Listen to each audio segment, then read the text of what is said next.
Welcome to Well Behaved, where we unpack sobriety, womanhood, current events, pop culture, and the messiness of life. I'm Carter. And I'm Bree. Welcome to episode 11. Welcome to the pod. It's been a rough week. We've had better. We've had better.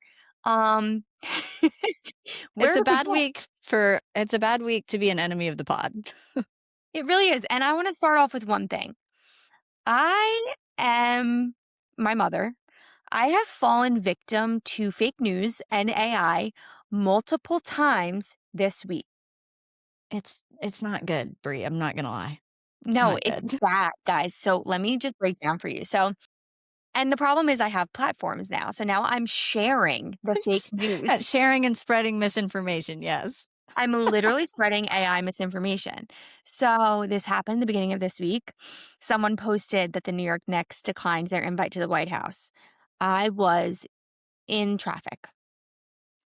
And I posted it to my Instagram story.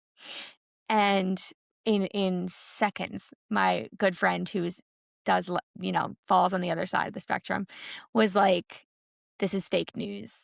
And I was like, don't fuck my life right now, for real. It's so You're like, actually, I'll just kill myself. So no, literally, I almost slammed into the car in front of me. So then I deleted that. And then the next day it came out. It was like, Knicks accept White House invite. I'm like, wait, actually, this is literally so embarrassing.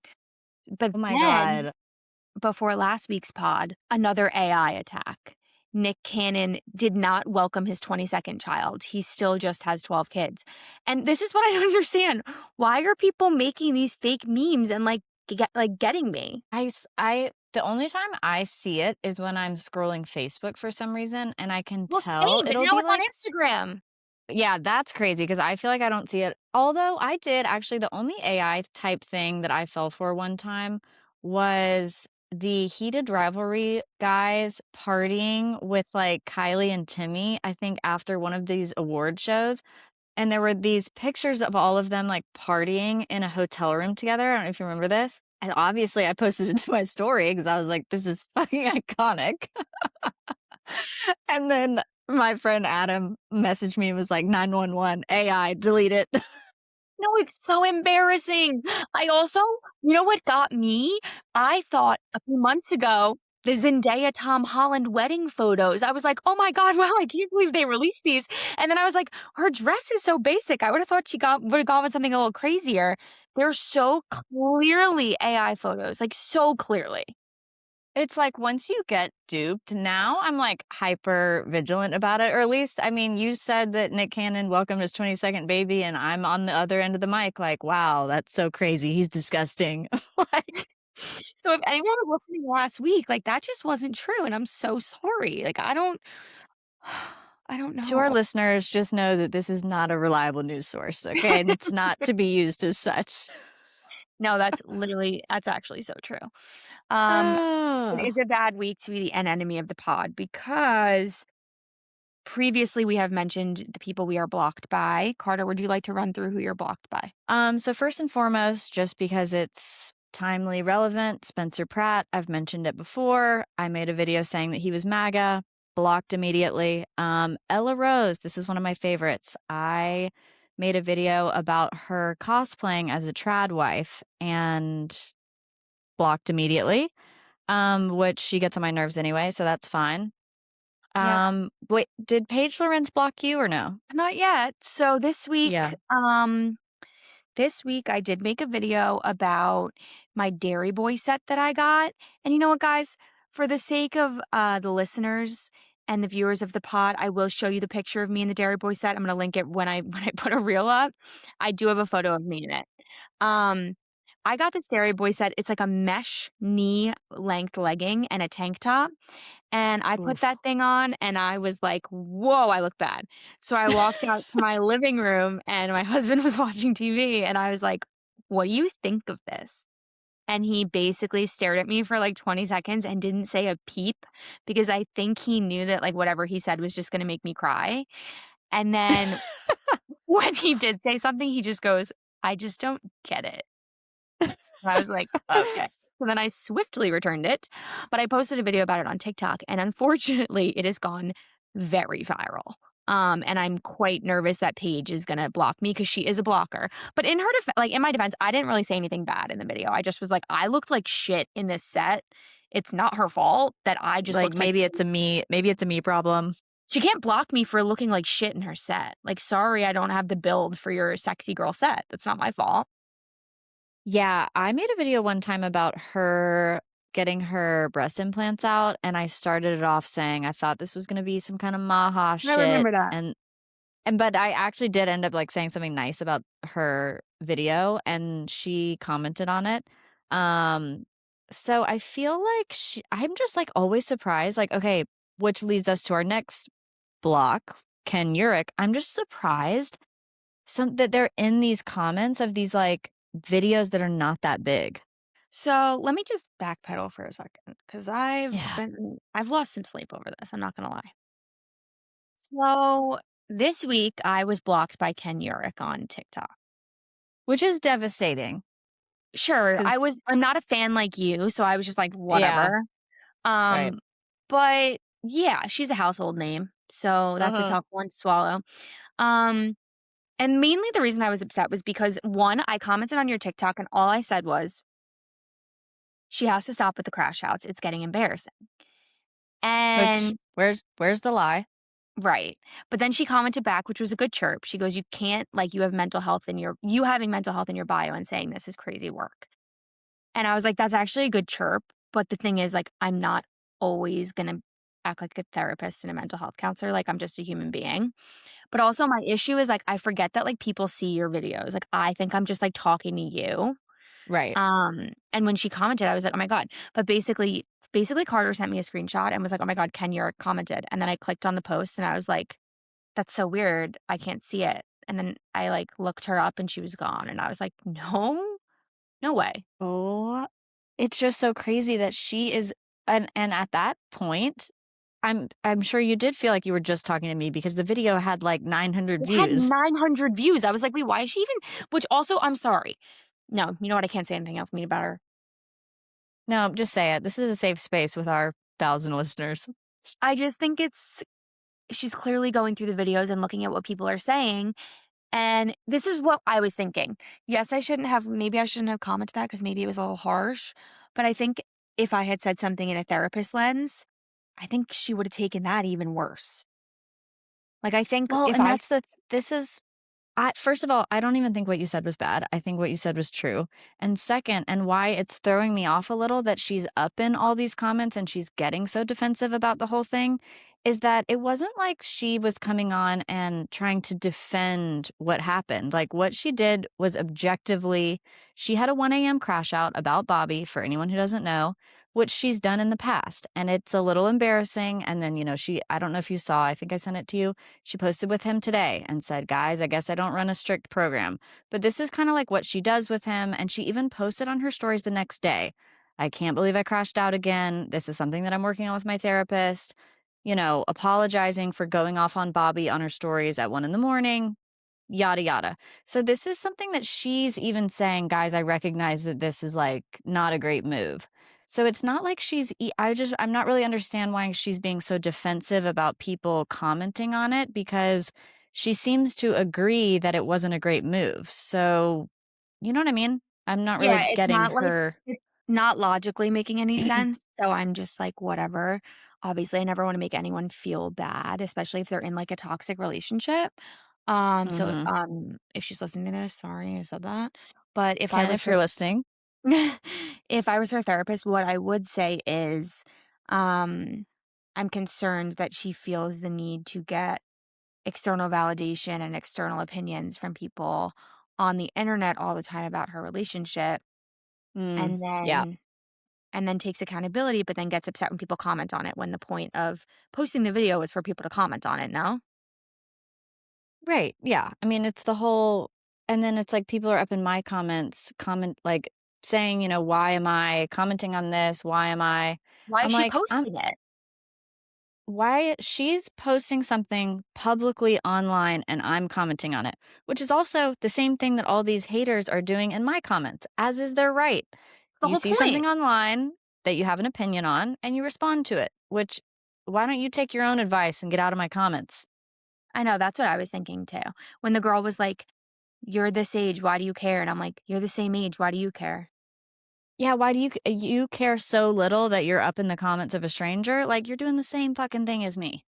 I I know. always say that to people are constantly commenting, "Why do you care? Why do you care? Leave them alone." I'm like, "Why do you care? You obviously care enough that you're in the comments of a stranger too, so we're the same."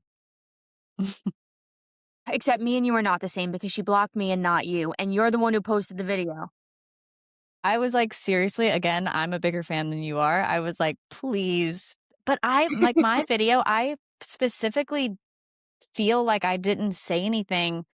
Like, You I wasn't didn't. really trying to give that much of an opinion. I was just kind of mirroring her sentiment about it, again, in her own stories where she was like, "Oof, not a good move. Sorry, guys." Right. But yeah, so that's where we're at. So now we are blocked by Spencer, Ella Rose, and Ken Urich. And hopefully not anytime soon, Paige Lorenz. Paige Lorenz, yeah. I think it's important that we say this because we're not in the business of tearing down women. It's not that's not what this is. I'm sure all these people are super duper nice people in real life. It's like the way that they function with their internet presence, I think, is just a little weird. And I don't think people's internet presence necessarily always reflects who they are in real life. This is what the internet is for. It's to call people out for weird stuff. I'm sorry. No one is safe. No, no one is safe, and now that we have a mic, no one's safe. No one is safe, and we can't be held accountable for our wrong opinions. We can't be held accountable for spreading AI misinformation. We're just girls. If they didn't want me to have AI information, they need to stop sending it to me. So we're actually gonna hire a fact checker. No, why don't That's I just fucking Google shit before I post it? How about that? Like, I'm just so impulsive. Like, just Google it.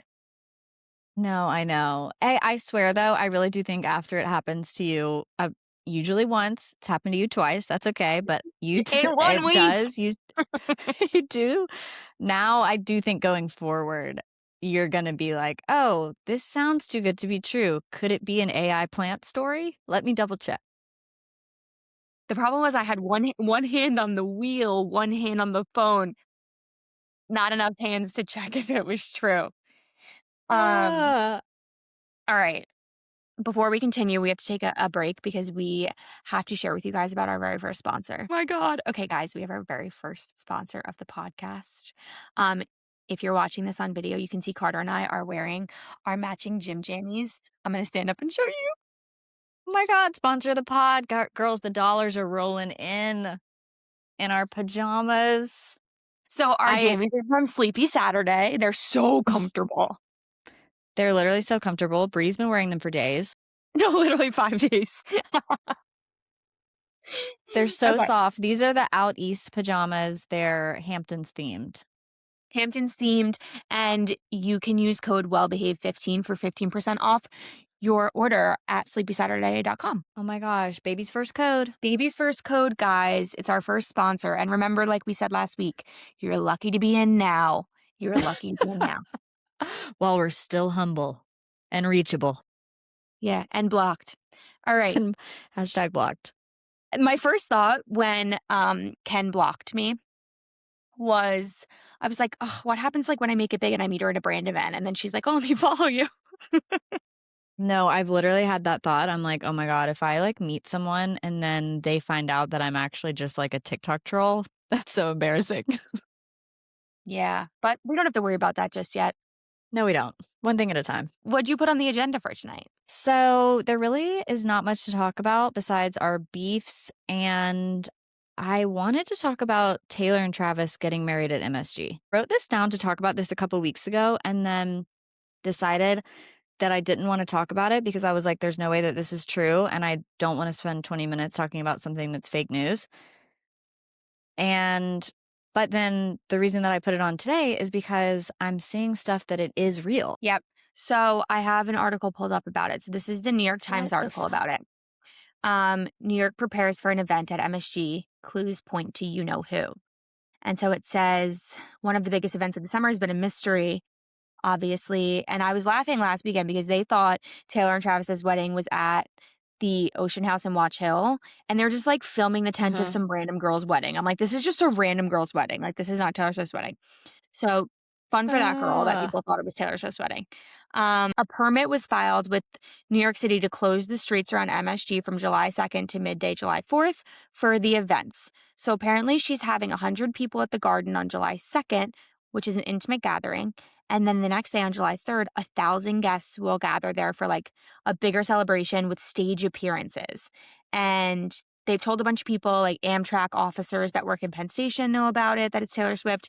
Mom Donnie did say Taylor Swift's wedding was July 4th weekend in his speech, and a few of He the did? Kansas Yes, yes, and a few of the Kansas City Chiefs have booked hotel rooms in Times Square. Okay. I mean, so this is what my friend said about it. I don't know where she got this information, but she said, because I was like, ooh, why? She said MSG because two entrances underground and parking lot underground closed top, so no drones or helicopters. Ew. I'm trying to visualize it, and here's what I think will happen. I think they won't use I think they'll collapse the seats. I don't know if they can do that. Collapse the seats, push them in, and make it I think she's obviously gonna make it look incredible. Right. Like, Yeah. I it'll be mean, unrecognizable, obviously.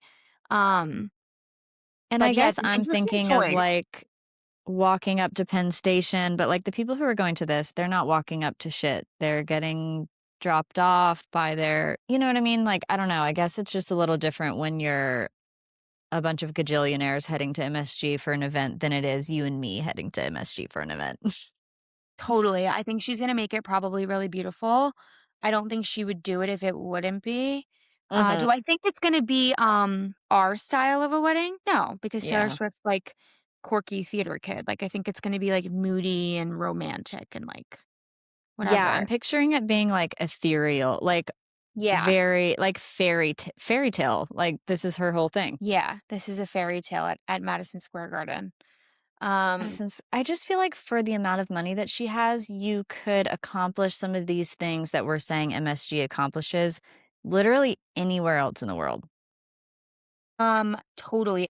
I mean, it's like oddly a little bit on brand, but I don't know, just the sentence, several Kansas City Chiefs have booked at the Marriott in Times Square. Like that Which just I've stayed there. is it nice? Uh, I've stayed there with my family when I was a kid because my dad used to have a basketball tournament at MSG. Yeah, sure, it's nice, but, like, I don't know, I would think the Kansas City Chiefs players can stay somewhere a little nicer than the Marriott in Times Square. I just It's why gotta are be like people the staying in rookies, Times it's gotta be Square? like the rookies. Yeah, yeah, this is not the hard hitters. Like, why is and the fact that anyone it's like Taylor Swift's wedding, the wedding of the century, and people are shacking up in Times Square. It's just I don't know. I know, I wonder if, like I don't know, I guess she's so freaking famous that it was either elope or do this. Yeah, and especially because I didn't realize I hadn't seen where you said that 1,000 people were coming to part of it. I mean, that's a fuck ton of people. But then I'm sorry, I have to think too. There are a lot of other indoor venues that are closed That in that you don't need to really use that's what I'm MSG. saying. Or even like another stadium somewhere else. Like, I don't know, I just think of MSG, the armpit area that it's in. The I don't worst know, part it's of New York. just literally the worst. I was over there this morning, getting laser hair removal, and I was like, "This place is the fucking worst." It's so Like, it's gross. Every awful. time I'm in Midtown, I'm, like, questioning my existence. It's disgusting. Yeah, it's really Okay, so I feel like you guys know where we stand on this. Um, Wait, I also want have we talked about me getting chased yet? no. Okay, we're just gonna put a pin in the Taylor Travis thing. Last Yeah, week, I we've tried to said enough.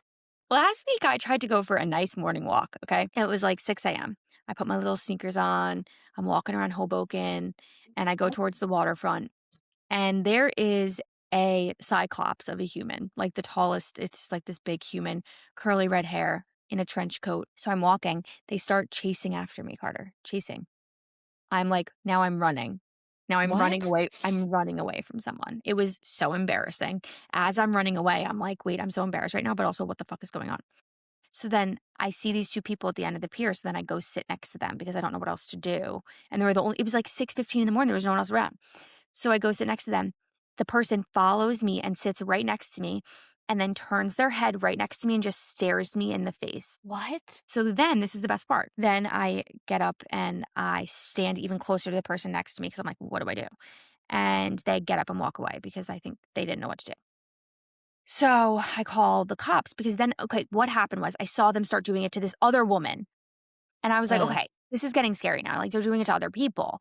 And where they were standing was like a dead end. So like you would get like trapped with them. So I've never called the cops on anyone in my life. So I felt like such a Karen and I like felt bad. Like I never want to be calling the cops on a homeless person. But I also was just like, okay, that was like kind of scary. And I don't want there to be like a teenage girl that's like, I don't know, whatever. Right. So I call the cops. Useless. I'm like, Really? well, I'm like, hey, like I was chased by a woman. The guy's like, is she next to you? Can you ask her why she did that? You're kidding. No, she's not next to me. I ran away. And then he Yeah, goes, and no, I'm not gonna be conversing with her. excuse me, why'd you do that? What? And then he's like, did she hit you? And I said, not yet. Like, but maybe soon if you don't come. And then I don't know if they ever showed up. Stop. I was chased. Were you legit scared? Yes, I was legit scared. Oh my god. And then I had to like shake it off. I was like, so like, I was like embarrassed. I like felt so vulnerable. And I was like, well, that was fucking embarrassing. So then I just like walked home. Can you ask her why? No, Can you sir. ask No, her? officer. I can't. No, I can't. I don't want to either. I won't be So, speaking to her. I'm actually calling to ask you to come and speak to her. right. So the reason I thought about that is because whenever I'm in Midtown Manhattan, I'm always Mhm. seeing the craziest individuals. It's Um, a lot. It's a lot. It's not good. no, it's not great. So, but I guess they're closing down the blocks around MSG. So Taylor Swift won't have to deal with that. Yeah, she's not gonna be dealing with any of the like I said, it's her there is gonna be a lot different than you and me there. So, I have to remember that, but and like you said, I do think that I mean, she'll make it gorgeous, I'm sure, but lipstick on a pig in my opinion. Perfect way of putting it. Lipstick on a pig. Also, your 2 years on Tuesday. Yes, I did. I hit 2 years sober. Haven't drank in years. Haven't touched the stuff in years. No, me? Oh, no, I'm good. I haven't had that in years. Quit drinking years ago. Yeah, just wasn't I doing mean, it for me. it's just it's chic because again, even a year I feel like is like, okay, you're, like, still doing it, but, like, 2 years is oh, that's that's long in the past. Long in the past. Um, and me and my Peter, me and my husband were dying laughing because My Peter. me and my Peter, because I made that god awful transition video. Guys, that was hard. So the one that's like, "Money on a beach, shabang." Whatever that one is. The Oh, Jamaican yeah, that was one? a really nice reenactment of it too. "Buddy on the beach, shabang." So I did that with my coin, and Peter was like, "This is why I don't have social media, because if I saw this, I don't know what I would do." He's like, "Okay, I take back everything I said. Take this down." No, literally. So, but yeah, 2 years, I'm feeling good about it, I'm excited about it, I feel grounded in my sobriety. I said I think the one thing I want to focus on for this year is, since I'm not in like fight or flight mode, just like trying to stay sober like I was my first year. I need to get a handle on my spending because I am a little bit of a spending addict. Yeah, I am too. That's like I feel like that's like my big vice. Like it's Totally. just again like we've talked about, it's like a reward system and it's like still leveling out. But again, like that's how I'm like, "Oh, I can buy myself this and buy myself that." And it's very hard Right. to curb. Right. And it was funny because I went to the meeting I went to the day of my 2 year. I could only make it to a 7 a.m. meeting. It's actually funny because it's the same exact one I went to last year on my 2 year. And it's the 7 a.m. meeting, and it's all these old men that just like get up at 7 a.m. and go to this meeting together. And last year they were super sweet. And this year I walked back in. I'm like, haven't seen you guys since last year. And I'm sharing. And that's what I said. I was like, I need to start working on my money spending habits. And I was like, I think I brought up sugar first. I was like, I'm obviously just like indulging in a ton of sweets and sugar, and it's only getting worse. And then they're like, they're all laughing, "Ha, ha, ha," like, they can all relate, you know? It's always a good feeling when you make people laugh in AA. And then I'm like, "Yeah," and, like, the money and then I think I'm really gonna double down on the joke, and I'm like, "The money spending is, like, ridiculous, like, I'm out of control." Like, I leave the house and I'm like, "I spent $200," and I'm like, "But at least I'm not drinking." Crickets. And then I, like, I look around and they're all in, like, ripped up New Balances. I'm like, "These men haven't gone shopping in fucking years." So they couldn't really Just relate to me on that front, but on deaf ears. I mean, Carter, on literal deaf ears. I mean, they're all 80 and above. They're like, "Okay, and she lost us." They're like, I've been wearing the same vest since 1990." They're like, "But we wish you the best of luck with that problem. We're so sorry." Right, right, right, right. So, but no, I feel good. Thanks for bringing it up. I almost forgot. Feel like can we just 2 seconds, then we're done. I do wanna talk about Kyle and Fibula kissing. Did you see that picture? Yeah, I mean, my dream couple, but like the straightest kiss I've ever seen. Okay, so I've heard people say, like, "Oh, I think Kyle is gay." I personally do not think that at all No, whatsoever. Do we think that Connor Wood is maybe bi? I would love that for him. Did you see Kyle was at the Cannes Film Festival, whatever you say, and he said some woman was in his bed. Did you see that? No, I didn't. You know what, Carter? I don't even want to say it because it could have been AI. You're like, "You know what? Before we deep dive into this any further, I'm actually gonna go fact check myself, and we'll circle back to it next week." Oh, it's just awful. I feel like I can't trust my own reality or brain. No, it's scary. It is scary. I don't like it. Oh, one last thing I want to talk about. One, people need to start watching our full videos and looking at the captions because people were coming at us too for accusing Dua Lipa of hiring paparazzi. We weren't saying it as a bad thing. Dua Lipa's a smart businesswoman. I would hire paparazzi too. I was saying that the girls with low self esteem need to stop crying when they see the pictures of it.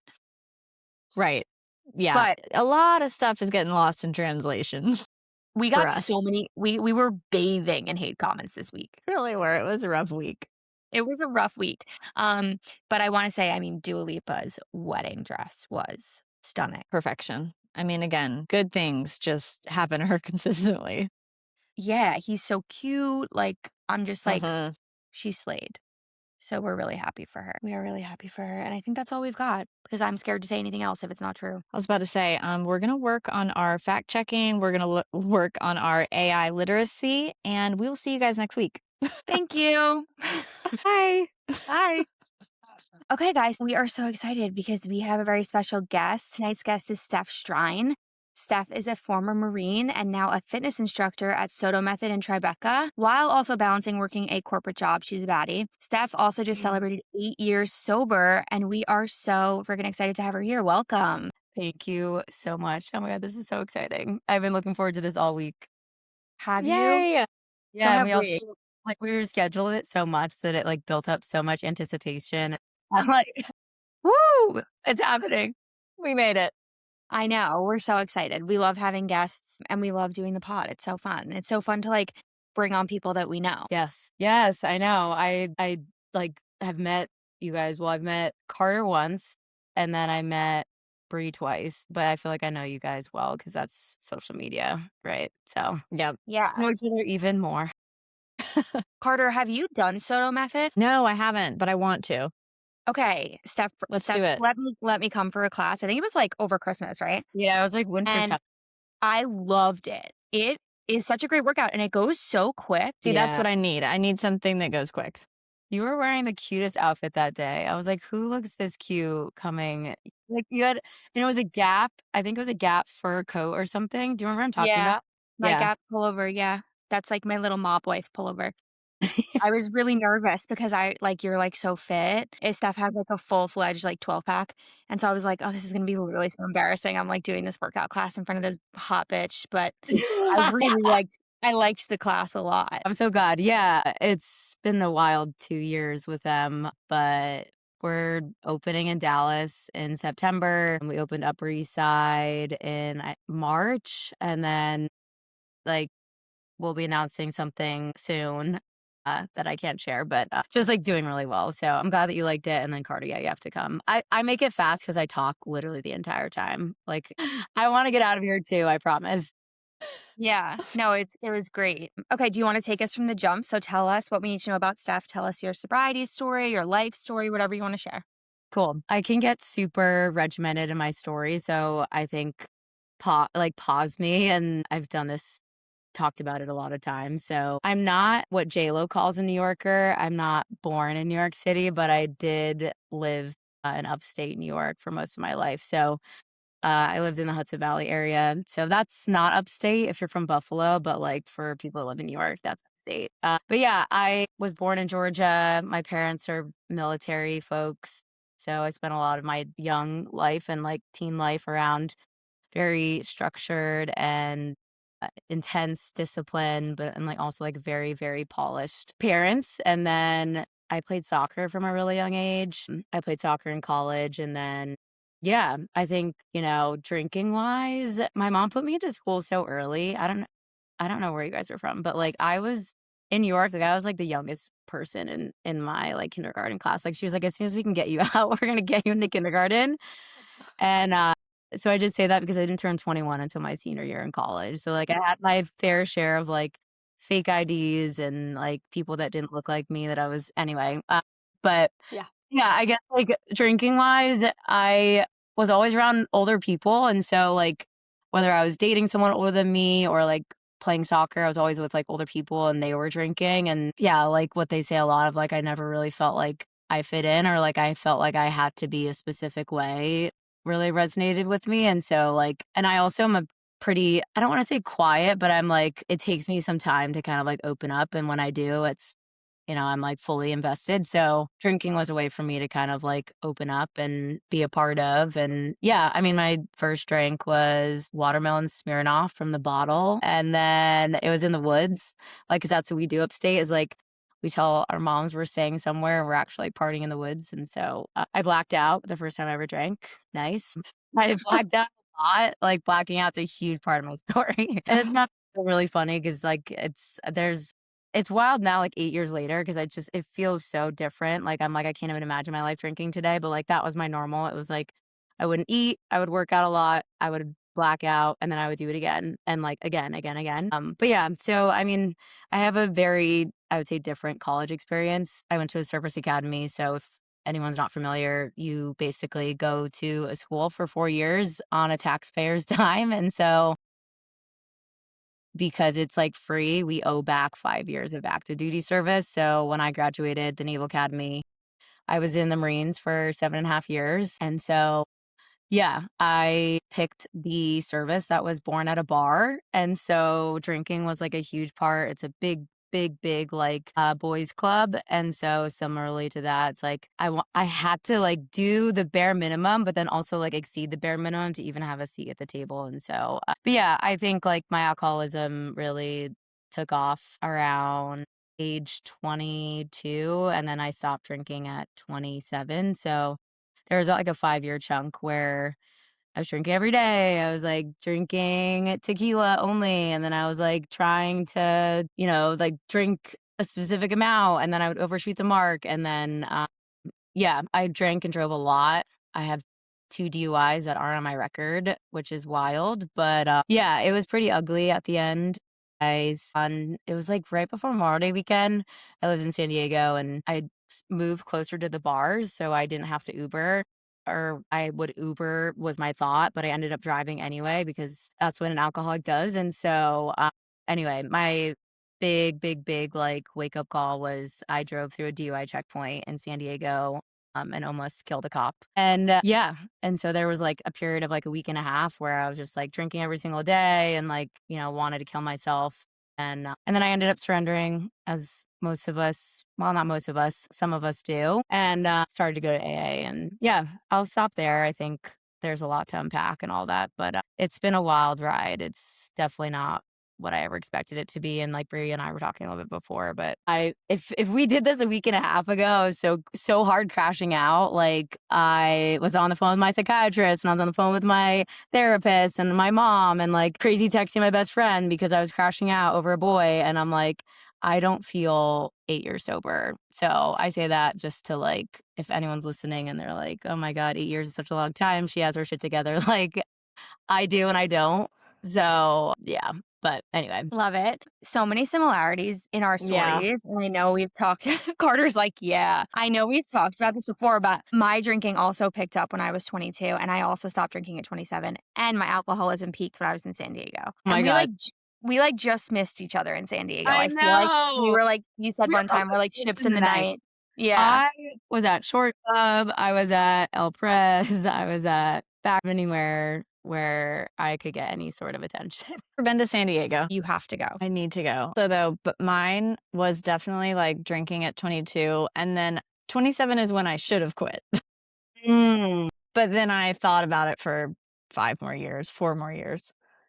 But 27, I feel like, is when I started to be like, okay, this something has got to change, and I'm not sure what it is. Maybe not going to be the drinking just yet. But I feel like, because I feel like at 22, like everybody is still drinking a lot. And like you definitely have some sense that it's not normal, but you're kind of like, okay, everybody is still partying and drinking Yeah. all the time. And then like 27, I feel like it kind of makes sense that that's when people start to think about quitting, because it's like, okay, some people's drinking is leveling out. Some people are acting a little bit more normal than I am, and I'm still acting the same way and Yeah. drinking the same way. I feel like, well, and I also wanted to talk about blacking out. Like, Well, here's the thing is, like, at the end, I really wanted to black out, but I had such a high tolerance that, like, I could never get it right, and then it would be like, I would, like, black out while I was sleeping and then wake up with, like, the worst hangover ever. That was, like, at the end. But, yeah, I mean, like, to be straight, like, I like that feeling. Like, as someone that likes to, like, have control, I actually like the feeling of being out of control, which Same. doesn't make you sense. guys are insane. It's When crazy. I think about drinking still, like, if I ever drank again, I would never ever be drinking to, like, moderate, like, I would be drinking to black out. Yeah. No. I Right. loved blacking out. That I was loved always my goal. Same. I loved feeling nothing. I loved completely relinquishing control. I loved turning my brain off. And you know what it was too? I always got myself home. Always, you I was know? about to say, like, maybe because you have said before that you didn't act like that crazy or that different. Like, if I was blacked out, like, it was about to be everybody's problem. Yeah. And so I hated it. I Yeah. were you were you dating your husband at that point? Yes. Yeah. You're like, I couldn't We started dating when walk I was around. 22. Yeah, like, I couldn't My gosh. that's taking care of me was me, and then, like, a friend if I didn't already Irish goodbye all my friends, so but I would get home too, and then but the worst part was really, like, at the end, I would wake up and, like, be in the same clothes that I was in normally on a Monday, like, I would go hard on Sunday, fun day, and then I'd be like, "Oh my god, I have to get to work, and I'm already late, and, like, I'm so hungover," and I that's the feeling that I don't miss, like, that feeling of, like, "My fucking god, I have to do all my responsibilities now," and, like, I'm, like, physically in pain, so but yeah, blacking out, I I particularly enjoyed it. Same. So how did you Oh, get involved in working in fitness? I was stationed in Japan for 2 years in Okinawa, it's a small island off of mainland, and, it's smaller than Rhode Island, so, like and it also has I wanna say, like, 8 bases, like, military bases on it, so, like, the point of that being is, like, it's very small and it's I literally was like, "This is social suicide." All of my friends were in San Diego, and I was like, "I just want to be there and, like, drink and go out and have fun." And there was a lot of, like, restrictions around us drinking over there at the time, and so I was bored as fuck. And so I met someone that taught really great yoga classes, got enmeshed with her, and then did my first 200-hour training in 2015. So I've been teaching now for over 11 years, which dates me quite a bit. So I'm proud I can say, like, I'm an expert in what I do. I've been doing it for a really long time. And then playing soccer growing up, I've always been an athlete. But I mean, like, drinking and being an instructor, don't recommend. Like, similarly to work, I would show up sometimes hungover. I would have to, like, leave midway during class to throw up, like, an absolute nightmare, and then I'm, like, encouraging you through class and, like, I cannot imagine teaching a fitness class hungover. oh my god. When I was in jail overnight. I missed the class that I was supposed to teach that next morning. And so one of my friends, I didn't know at the time she was sober, but she had messaged me. She's like, I hope you're okay, blah, blah, blah, blah. Like, missed you during, anyway, but she became one of my sponsors at a certain point. So yeah, it was a nightmare. And I will tell you, like, sobriety has changed my body.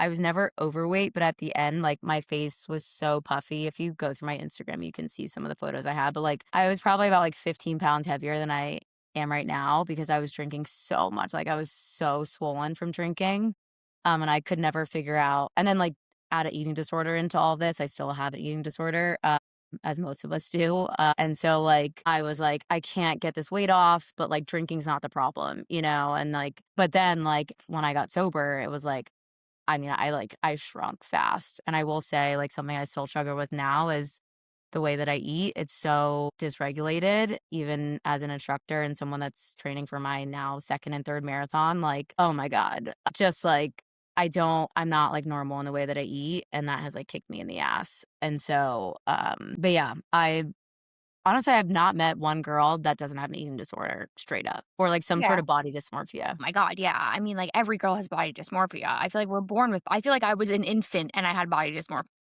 Like, I think that's just part of being a girl. But I think there's a huge link between alcoholism and substance use and eating disorders, and I think it has a lot to do with control and, like, Yeah. it's hard. Yeah, I feel like control definitely seems to be like a running theme with a lot of this stuff that we've been talking about, Bree.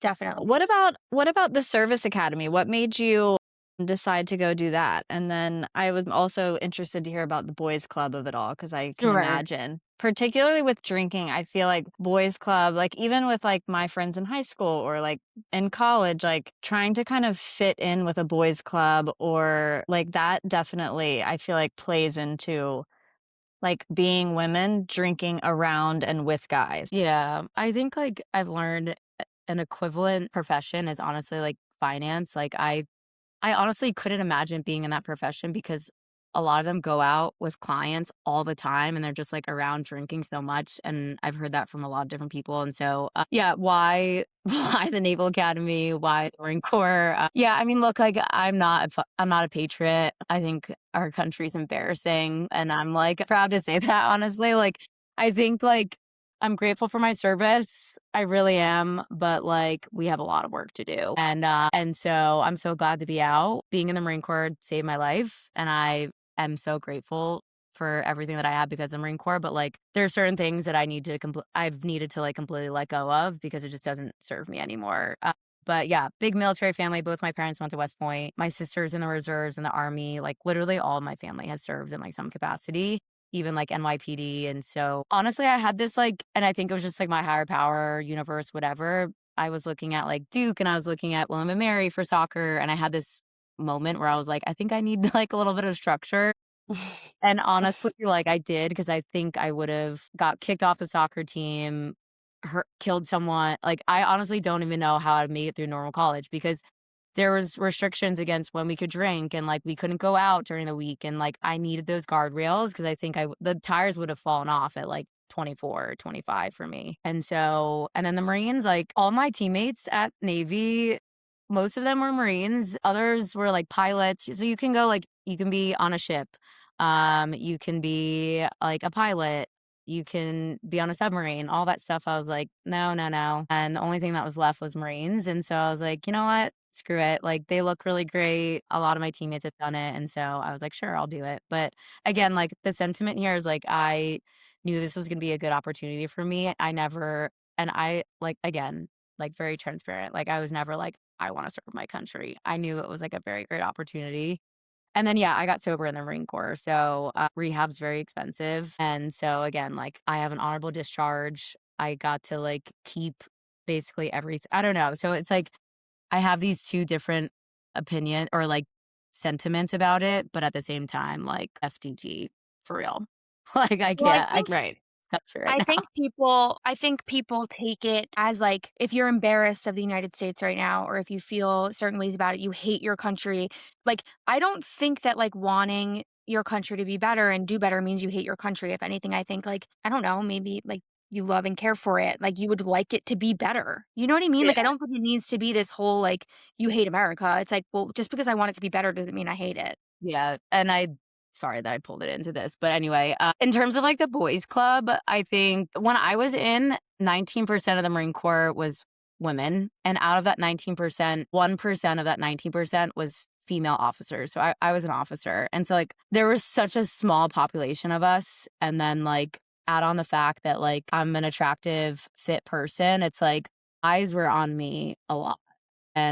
And so that I'm already a perfectionist. I already care way too much what you think about me and I don't even know you and like everything has to be good otherwise it's not good enough. And that just created a lot of like pressure on myself, a lot of like comparison and a lot of just like yeah, I would drink over a lot, like honestly anything. My job was I did HR. So the other thing about that was I'm getting calls over the weekend of like, hey, hey ma'am, like so and so got arrested for DUI. You have to come in and do a report. So like I'm at Shore Club and I'm like three, what are those? Red Bull vodka slushies deep. And I'm like wasted. And I'm like, I don't want to tend to this right now because I'm fucked up.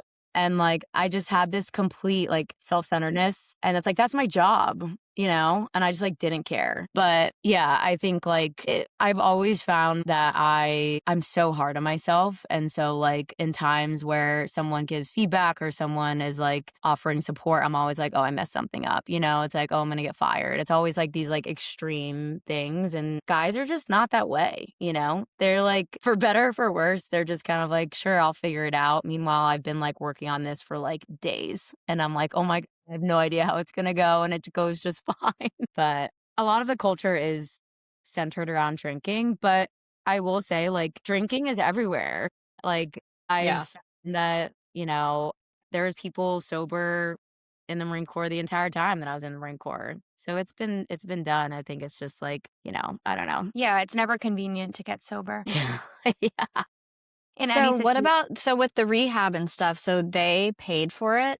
And, like, what did that whole situation look Yeah. like? Oh my god. Yeah, that was a nightmare, truly. So, yeah, basically, there's, like, an inpatient and outpatient kinda program. I was in the outpatient one, and so I would my job at this point was, like, to go to outpatient every single day and, do the breathalyzers, do the drug tests, and then, like, go into sessions but then I would go home, and so I think that too was also I was amongst, like, all men. I don't think there was there was another female in my, like, group or whatever, but I was, like, so willing to do anything because my life was just, like, so abysmal and I was, like, so defeated, but it saved my life, and then, like, I was going to AA and I still go to AA. I've been in and out of AA, like, it's changed quite a bit, but, and then I was going to meetings, and then California has this military diversion program, so, like, if you stay sober, like, for an entire year and like do this outpatient and a doctor ties your military service to your alcoholism that your DUI goes away. And so like literally it's wild that I have nothing on my record. I got another DUI when I lived in Maryland when I was at the Naval Academy. So like I have to hit my head pretty hard to learn a lesson. But yeah, I don't like I worked for a month at Release's women's house and like sober living was so interesting to me. I didn't go to sober living and I don't know what rehab is like, but like just hearing about it from people, I'm like, I mean, I didn't pay a dime, rehab's really expensive. So sober living, but I think like it takes what it takes. And so mine was like very Marine Corps-esque. Yeah, Yeah. but you just hit 8 years sober, so it got you where you are, you know? Yeah, yeah. It's crazy. I truly like it's wild because in the beginning, I remember it was like I couldn't imagine going like a couple hours without drinking. Yeah.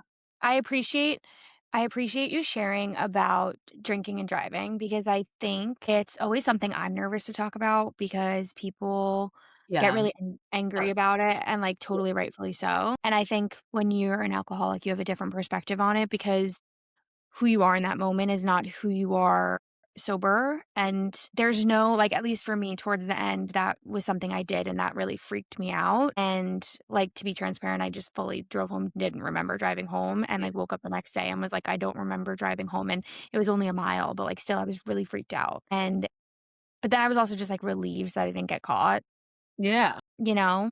and didn't hurt anyone. But, like, I remember thinking the next day, like, I had no thought process in my head of, like, I should or shouldn't be doing this. I was completely blacked out. I don't even remember it. So Yeah. it's like, it's scary because you're like, as a sober person, you're like, I would never do that. That's like an awful thing to do, and it's Yeah. really common. It's really common. And I think people get nervous talking about it. So if anyone's listening, if you're doing that, it's not abnormal, but knock it off. Yeah, I mean, of course, it's like I in the beginning, I was like, "This is so messed up," but now it's like, I don't wanna say I laugh at it, but, like, I can either, like, carry it with me for the rest of my life and, like, be so hard on myself or just be like, yeah, I've done it. I did that too. I would drive drunk all the time. Well, also, Didn't not know in our defense, San Diego is a big drunk driving city, Oh my god, and on the 5, on the 405? Oh, yeah, San Diego, like, everywhere. everyone drunk drives because there's no public transportation.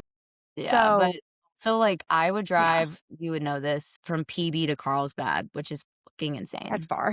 That's far.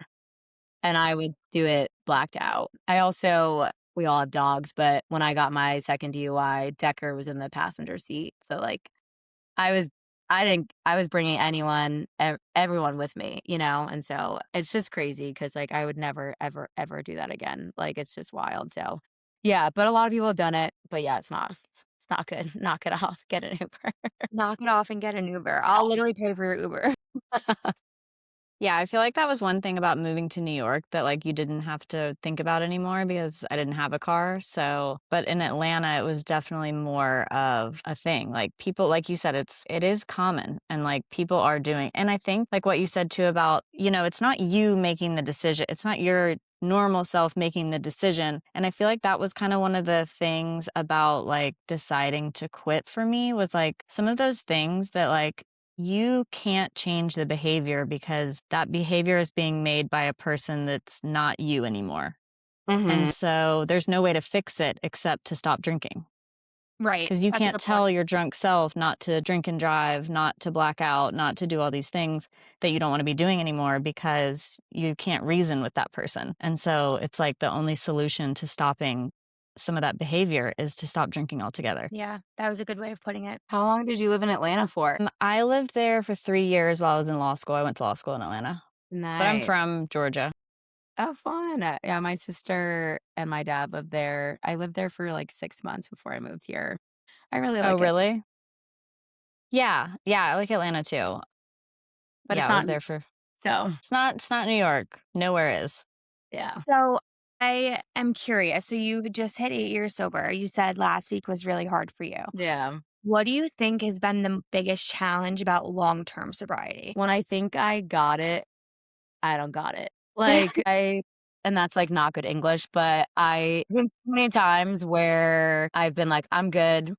I don't need to go to meetings anymore. I don't need to take my Wellbutrin. I don't need to meditate. Like, I don't need to do all the stuff that I know works. I'm gonna let this boy become my everything." And I've known him for like 2 weeks. And so I think like also just like realizing that I don't even think that I've like actually become my truest self yet.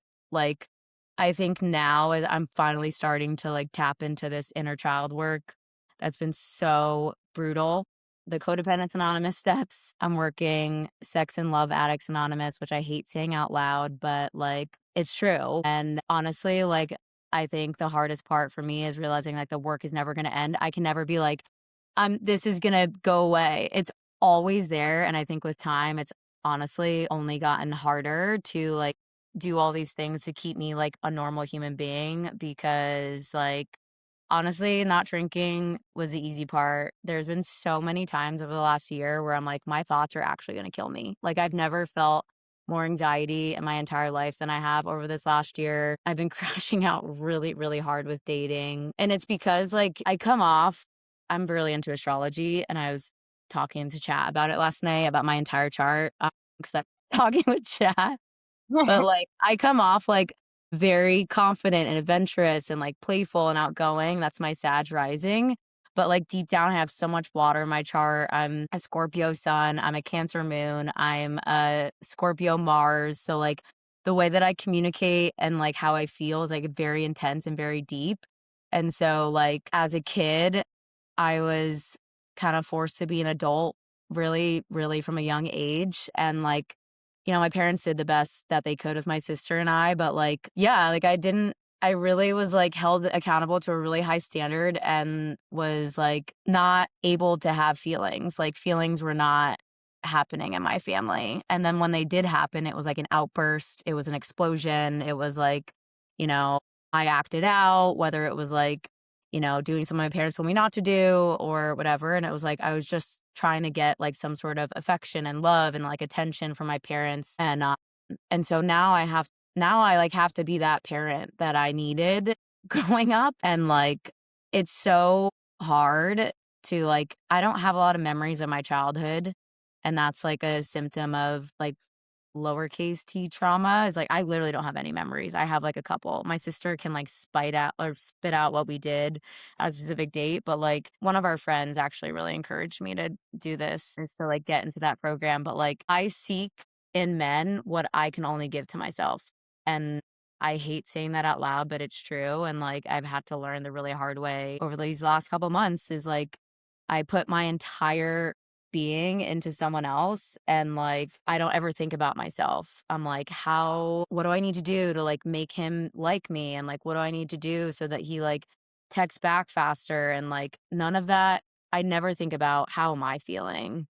And, it's been really hard. It's been probably the hardest year of my sobriety because I've been faced with this, like, I don't love myself fully. I don't even know who my ideal self is, like, and so I'm attracting these people that are just a mirror for me right now, and it's been really fucking hard. So, yeah, uh, I don't know. I think, like, you think at a certain point you're just gonna have it all, and that's just been not my reality. So, Yeah. I'm glad you shared that because I think a lot of people, we mainly have women listeners, right? Like a lot of female listeners are definitely going to relate to that. And people say it all the time, right? Like recovery is just whack-a-mole. Like you stop drinking and then something else crops up and you have to deal with that and then you get rid of that and something else and like, yeah. I mean, I fully should be going to Codependence Anonymous. Like, are you kidding? Like, are you kidding? So And yeah. do you feel like quitting drinking is almost like the first step? Like, I feel like it would be hard to even get to some of that deeper work. Like, if you're when you're dealing with drinking or drugs, like, that's the first thing that has to be attended to, but it's almost like yeah. at least getting that out of the way, it's like you open up the time and space and energy to even address some of these deeper things to, like, live a more true, fulfilling, like, version of yourself. Yeah. No, I was telling Brie before, like, I genuinely think, like, my codependency is what sparked my alcoholism because it was like, Uh-huh. you weren't doing what I wanted you to do, so, like, I'm gonna drink over it. The only thing I could control was, like, my eating, my working out, and how I drank, kind of. And so, like, that and yeah, that the alcohol was a symptom of me, like, seeking in others, like, this control. It's so intense. It's like there's been plenty of times recently where I'm like, why am I not normal like other people? And it's hard. I don't know. I think over the last couple of days have been a little bit better, but yeah, it's a lot. Like when it was my birthday, my sober birthday, I was like, I don't want to celebrate right now. I'm a fucking nightmare. Like this is insane. I'm psychotic. Well, it's almost like what it is like drinking is the coping mechanism. And Yeah. then when you don't have a coping mechanism, you have to like get to the root of stuff or find other coping mechanisms. Yeah. Yeah. I also think that I think Steph, like, not to get to put my therapist cap on, but I think that you think you're not normal, but I think all the things that you are describing are really, really normal. I think other people are not aware that that's what they're doing. Mm, And I Uh-huh. think you're highly aware because you're working on them, right? And you're a self-aware person. I'm a Cancer too, I get it. You're probably, like, overly self-aware. Happy too Cancer much. season, by the way, to all my emotional baddies. Yes. But I don't think it's abnormal. I think it's totally normal, and I think you're just aware of it. So it's just like, "Oh Right. my god," like, now that I know I'm, like, all these levels of fucked up, it's like, oh. But it's like, think about all the people just walking around not working on themselves Yeah. and, like, never knowing that that's what's going on with them. I can name, like, 10 off the top of my head. It's so true. Yeah. No, it's my therapist is like, you gotta start reframing stuff, girl. Otherwise, like, there's like no amount of medication that can help you. Like, we have to start rewiring what's in your brain because like immediate default is like, I'm messed up, I'm defective. And it's like, no, like I'm just aware of it and I'm working on it. And like, it doesn't feel great right now. But when I first got sober, it felt horrible, so uncomfortable in my skin. And, like, now I'm like, I can go out, I can go to festivals, I can, like, be on dates, and I don't have to black out or, like, feel like I have to have 10 drinks before, which is, like, crazy. So, yeah, I appreciate you putting the therapist hat on. I am, like I said, like, the things that I'm really working on are reframing and, like, I'm so black and white in my thinking. It's like it worked for me for a really long time in the Marines, it did. It really did. It was like so it had to be that way, but it just doesn't work that way anymore. So, Yeah. I'd imagine the way you think and your brain changes a lot when you are in such a structured environment for such a long period of time. yeah, I like it literally helped me survive. It was like Yeah.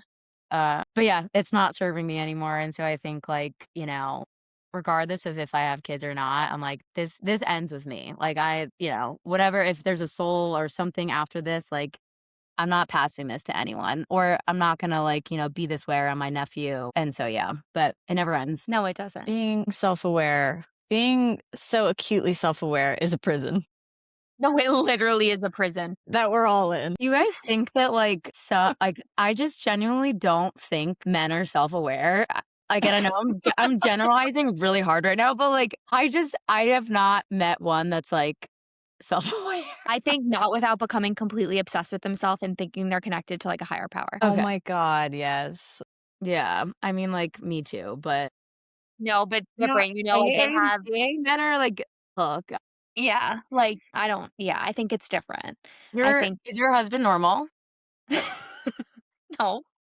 No. Oh, he doesn't drink either? Oh, no, sorry. He Like a does normie. drink. Yeah, Yes. he's No. yeah, yeah, yeah, okay.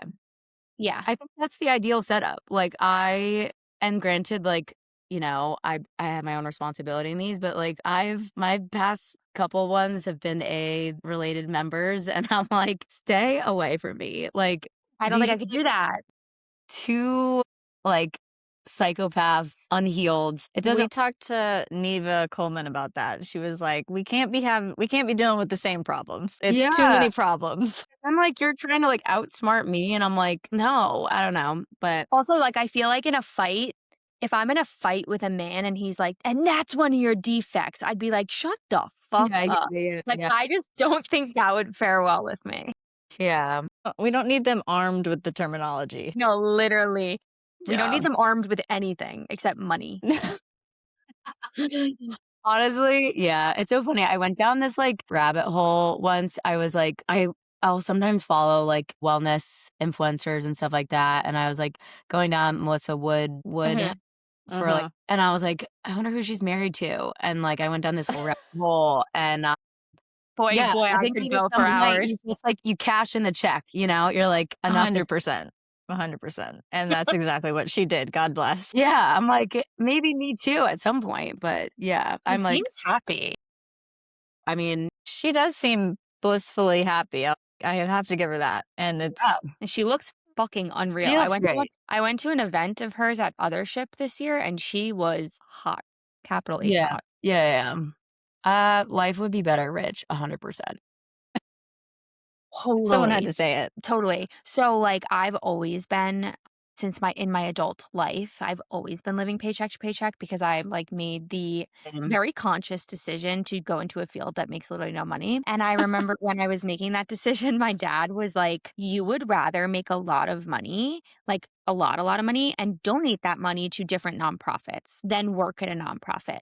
And I was like, "I that money can't buy happiness." And now I'm like, for sure, money can't buy happiness, but it makes things a lot It easier. helps so much, yeah. It helps so much, and I'm able to afford things way more now the last few years, but, like, a lot of my alcoholism was tied to financial insecurity and being incredibly stressed about money all the time, and I think that's a huge reason why I was drinking too, and now that I have, like, a little bit of, pocket change, I'm like, "Oh, this is so much better." Yeah, yeah. I did a lot of, like, spending as one of my addictions too, and so, Same. still working on that, but yeah, I definitely am always like, "Can there just be, like, an easy, like, cash out here?" You know? I still haven't paid my taxes. I still Just have don't. I Just owe don't so no. much money. What are they gonna do? I'm not sure, but yeah, I genuinely am like, "I'll pay these when I wanna pay these," like, because Wait, I actually, what literally would they do? what? Do you go to jail? Who knows? Nah.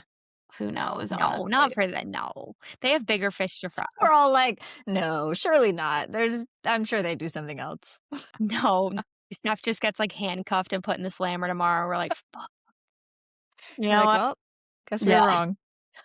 Don't worry about taxes, just worry about doing your step work, baby. Yeah, I think, like, money's such an interesting one because we live in a city, right, where, like, people are so rich, and, I didn't realize how, like, delusional I was about, like, how rich people were until I moved here, and, like, anytime I think that someone's, like, doing it all by themselves, I'm like, "Nope, they have a lot of help." And, I when I first moved to New York, I was teaching fitness full time, and so, I was grinding, like, literally teaching at, like, 7 studios, barely making any rent. I lived in, like, this small apartment on the Lower East Side, teaching, like, 25 classes a week, and it's like, "Fuck this." Like, I have my master's degree, I'm a Naval Academy graduate, like, I need to go back to work and make money because, like, I'm happier when I make money, like, this is insane. So, yeah, I teach part-time again, and it just works better for me. It's like, I hate, like, having to mess around with health. I don't know how you do it, Brie. Like, healthcare is so expensive when you're, like,